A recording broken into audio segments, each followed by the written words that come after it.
નમસ્કાર વિદ્યાર્થી મિત્રો, હું કમલેશ સુરેવા મારી યુટ્યુબ ચેનલમાં આપ સૌનું હાર્દિક સ્વાગત કરું છું. 11 સાયન્સની અંદર આપણે ચેપ્ટર નંબર 8માં 1 થી 5 દાખલાનો અભ્યાસ કર્યો. વિસ્તરણ સૂત્રનો ઉપયોગ કરી અને દ્વિપદી પ્રમેયનો ઉપયોગ કર્યો હતો આપણે અને વિસ્તરણ કર્યું હતું. આજે એ જ પ્રમેયનો ઉપયોગ કરી અને આપણે કિંમત શોધતા શીખવાની છે. તો પ્રશ્ન 6 માં 96 ની 3 ઘાત છે. તો 96 છે એ 100 ની નજીક કહેવાય એટલે 100 - 4 નો ઘન લખાય.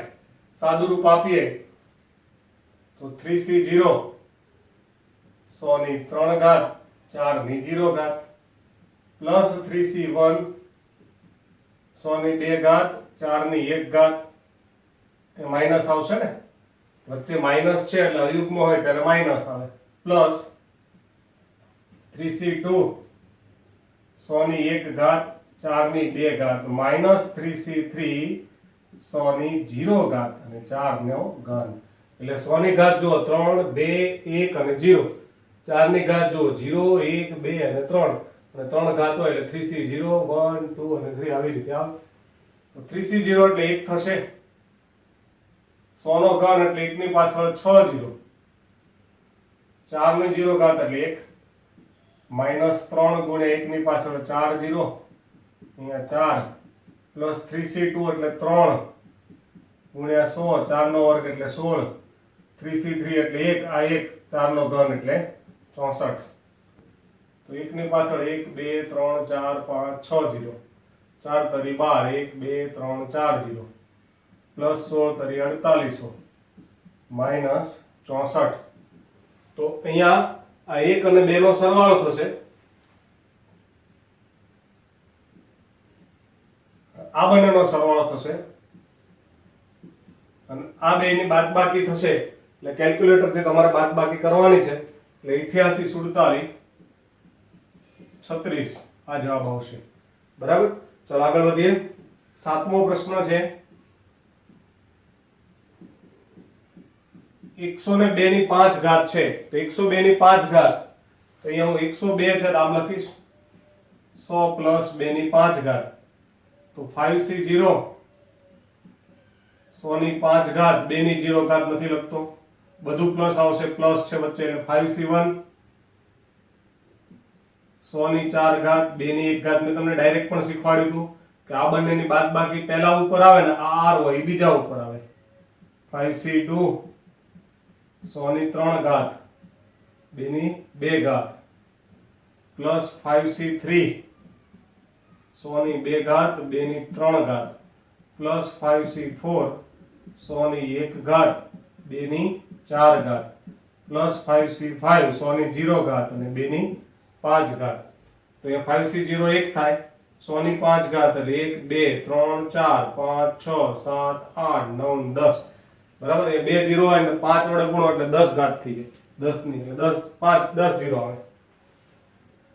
5c1 એટલે 5 થશે, 1 ની પાછળ 1 2 3 4 5 6 7 8 0 ગુણ્યા 2. 5c2 એટલે 5 ગુણ્યા 4 20 ભાગ્યા 2 એટલે 10, 10 ગુણ્યા 1 2 3 4 5 6 2 નો વર્ગ એટલે 4.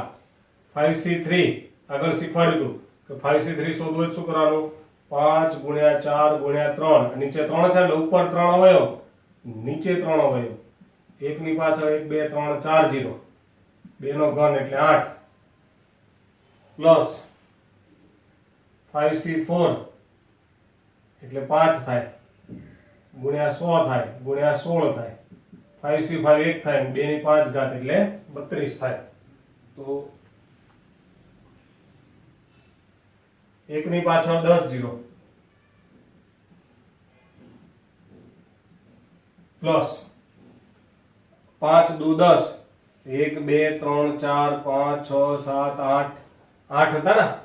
બરાબર, અહીંયા 100 ની 4 ઘાત એટલે 8 0 હતા, 10 થાય એટલે 9 0 થશે. 1 ની પાછળ 1 2 3 4 6 7 8 9 પ્લસ અહીંયા 1 2 3 4 5 6 7 0 ગુણ્યા 4 કરો એટલે 4 ની પાછળ 7 0 1 2 3 4 5 6 અને 7 પ્લસ અહીંયા આ 3 3 ઉડી જાય 2 દુ 4 એટલે 5 દુ 10 થાય, 8 વડે ગુણવાના, 1 2 3 4 ને 1 0 5 એટલે 8 ની પાછળ 5 0 પ્લસ 16 85 એટલે 8000 પ્લસ 32 બધાનો સરવાળો કેલ્ક્યુલેટરમાં કરવાનો. કેલ્ક્યુલેટરમાં આંકડા પૂરતા ન આવતા હોય તો આની નીચે આ લખવાનું, એની નીચે આમ ગોઠવીને લખવાનું, પછી શું કરી દેવાનું, ઊભો સરવાળો કરશું. એટલે સરવાળો છે એ આવશે આપણે 11 0 40. કેલ્ક્યુલેટર થી સરવાળો કરો 11 0 40 80 80 32. આ રીતે કિંમત શોધી શકાય. ત્યારબાદ આઠમો છે 101 ની 4 ઘાત એટલે શું લખાય આપણે 100 પ્લસ 1 ની 4 ઘાત. પછી સેમ જેમ અહીંયા 5 ઘાત હતી એમ 4 ઘાત છે, બરાબર. આમ તો આનું વિસ્તરણ બહુ સહેલું થઈ જાય કારણ કે એક વાળ ઉપર લખવાનું તો જો હું શીખવાડું છું. 4c0 100 ની 4 ઘાત 4c3 100 ની 3 ઘાત. એક વાળ ઉપર કેમ ના લખ્યું? એકની ગમે તેટલી ઘાત હોય, એકની ગમે તેટલી ઘાત હોય એ એક જ થાય એટલે આટલું જ સાદું રૂપ આવે. તો 4c0 1 થાય, 100 ની 4 ઘાત એટલે 1 2 3 4 5 6 7 8 0. 4c3 4 થાય અને આ 6 0 આવે, 1 2 3 4 5 6 0. 4c2 એટલે ઉપર 2 અવયવ 4 તરી 12 ભાગ્યા 2 એટલે 6 થાય, 6 ની પાછળ 4 0, 1 2 3 4 0. 4c3 4 થાય એટલે 400 પ્લસ 1, બરાબર. બધાનો સરવાળો તમે કેલ્ક્યુલેટર થી કરો એટલે 10 40 60 40, 10 40 60 40 અને 1. આ આપણો જવાબ આવી ગયો. નવમો પ્રશ્ન છે 99 ની 5 ઘાત. તો અહીંયા શું આવશે? 100 માઈનસ 1 ની 5 ઘાત. આનું સદરૂપ જાતે આપવાનું, હવે આવડશે તમને, બરાબર. ચલો આગળ વધીએ. 10મો પ્રશ્ન જે છે એ આઈએમપી છે, ધ્યાન આપશો બધા. 10મા પ્રશ્નમાં એવું કીધું છે કે 1.1 ની 10,000 અને 1000 પૈકી કઈ સંખ્યા મોટી છે? આવો પ્રશ્ન છે આપણો, બરાબર. આ 1.1 ની 10,000 ઘાત છે અને 1000, આ બેમાંથી મોટું કોણ છે? તો આપણે આનું સાદું રૂપ આપીએ, ધ્યાન આપજો બધા. કે 1.1 જે છે એની 10,000 ઘાત, 10,000 છે 1.1 ની, ઓકે. તો 1.1 જે છે નામ લખાય 1 પ્લસ 0.1 ની 10,000 ઘાત લખાય ને, 1 પ્લસ 0.1 ની 10,000 ઘાત. હવે આનું આપણે વિસ્તરણ કરીશું. તો પહેલું પદ શું આવે? 10,000 c0, 10,000 c0, 1 ની 0 ઘાત, સોરી 1 ની 10,000 ઘાત એટલે એ તો એક જ થાય, બરાબર. પછી પ્લસ 10,000 c1, 0.1 ની 1 ઘાત. પછી આવો આવે જ રાખશે કેટલાક ધન પદો. ફરી સમજાય? પહેલા શું આવે? 10,000 c0, બરાબર ને, 1 ની 10,000 આની 0 ઘાત. પછી આની 1 ઘાત ઘટે, આની 1 ઘાત આવે એમ, પણ 1 ની ગમે તેટલી ઘાત એક જ થાય એવી રીતે. તો 10,000 c0 એટલે 1 થાય, 10,000 c1 એટલે 10,000 થાય, ગુણ્યા 0 પોઈન્ટ એટલે 1 ના ભાગ્યા 10 થાય, પ્લસ કેટલાક ધન પદો. તો આ 0 0 ઉડી જાય, તો આ બેનો સરવાળો 1001 થાય, પ્લસ હજી તો આવશે જ, બધું પ્લસ જ છે, બરાબર. હજી તો આવે જ છે ને, આપણે બધું પ્લસ છે એટલે. તો આ જે કિંમત છે 1000 કરતા મોટા થઈ ગયા. તો આપણે નક્કી થયું કે આ બેમાં મોટી સંખ્યા કઈ? 1.1 ની 10,000 ઘાત છે એ એના કરતા કેવી કહેવાય? મોટી કહેવાય. 11મો મહત્વનો પ્રશ્ન છે કે a પ્લસ b ની 4 ઘાત માઇનસ a માઇનસ b ની 4 ઘાત શોધો. એટલે પહેલા આનું વિસ્તરણ કરો અને પછી આનું વિસ્તરણ કરીએ.